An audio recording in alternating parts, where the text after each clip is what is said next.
Hello mga kabayan, welcome sa ating video for today. For today, ating pag-aaralan naman is sa ating STC Pay account kung paano nga ba tayo magpadala ng pera. So, how do we add a beneficiary and also to send money international? Okay?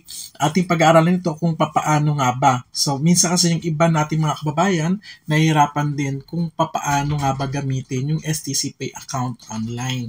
So, napakadali lang nito mga kababayan at ituturo ko sa inyo kung paano yung step-by-step na paggamit nito.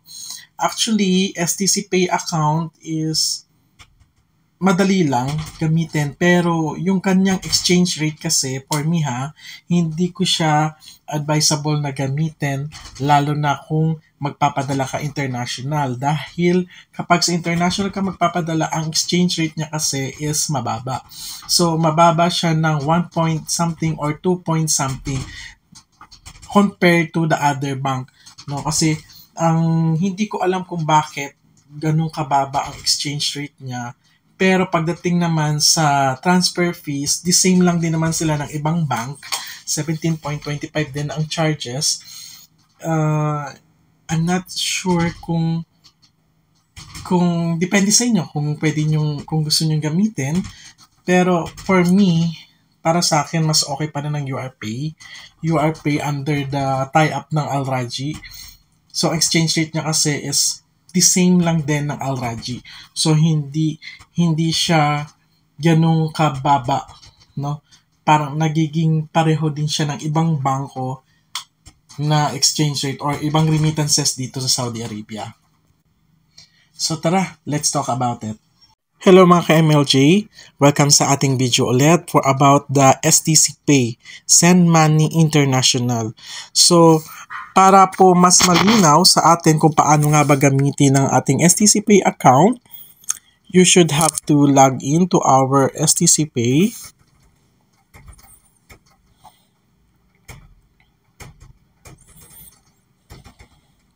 Sundan nyo lang yung napaka-easy na process nito ng ating transaction through STC Pay. Medyo mahina lang ating internet. Konting patient lang.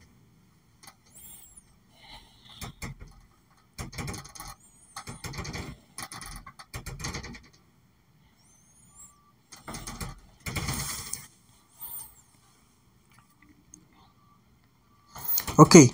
If you have the passcode, you can enter it. This is the 6-digit number. Okay, na 6-digit passcode number na inyo pong ginagamit through your mobile phone. Or kung meron naman kayong fingerprint, pwede naman pong gamitin ang inyong fingerprint para mas madali.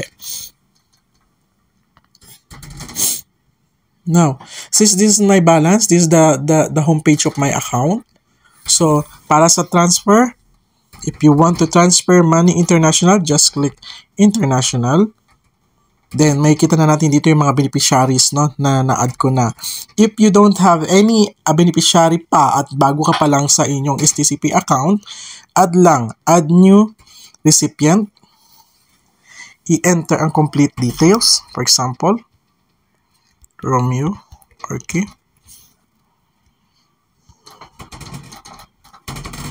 Lagay lang kung personal or other bank account, relatives ba ang padadalhan, or kapwa mo rin ba empleyado, or household, personal issue, where, saan ipadadala, saan mo ipapadala, Pilipinas, then delivery option, it depends on you, mamili ka, kasi sa cash pickup, kung ang transfer to a mobile wallet, and pwede rin sa direct to Cebuana.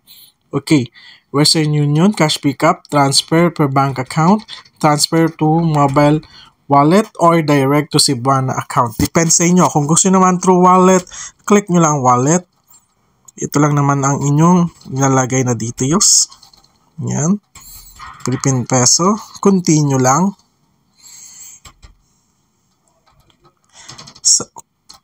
Coins ba? GCash, GrabPay, o PayMaya? Okay. Sa akin, okay ng PayMaya.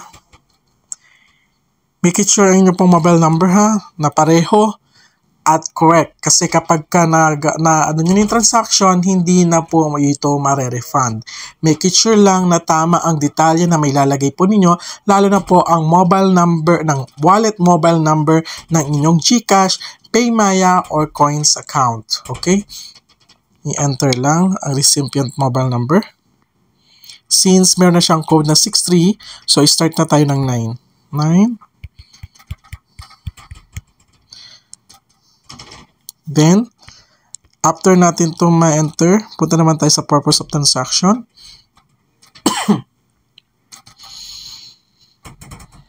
Travel expenses, family support, or living expenses. Okay. Click lang continue.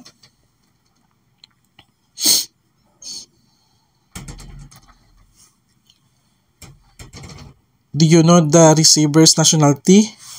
Do you know the receiver's nationality? Yes. Tingnan mo lang, Pilipino. Okay. Do you know the receiver's age? Yes. Lagay mo lang. For example,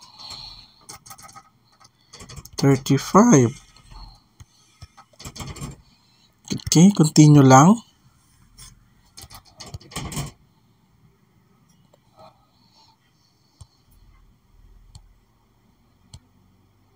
Okay.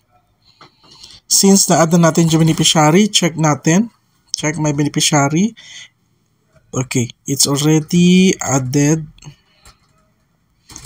into my account. Yan, nakapending siya dahil may tatawag sa'yo for the verification code, for the activation. To confirm activating your international beneficiary, press 4 or press 3 to cancel. The beneficiary has been activated successfully. Thank you and have a great day. Okay.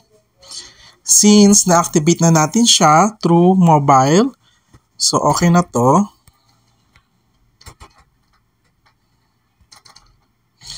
After this, try na natin magpadala. International. Ito ang approve natin na beneficiary account. Tingnan muna natin.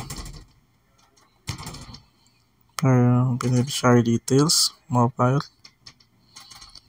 What is this? For example,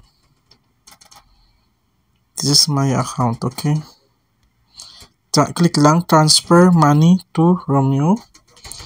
I-enter nyo lang yung amount. For example, magpapadala kayo ng 200 real. Then, ito na kagad yung kanyang exchange rate. Ang baba, diba? 15.0. Then, papakita ko naman sa inyo doon naman sa Alraji online kung magkano naman ngayon, yung doon sa URPay, kung magkano naman ngayon ang kanyang exchange rate.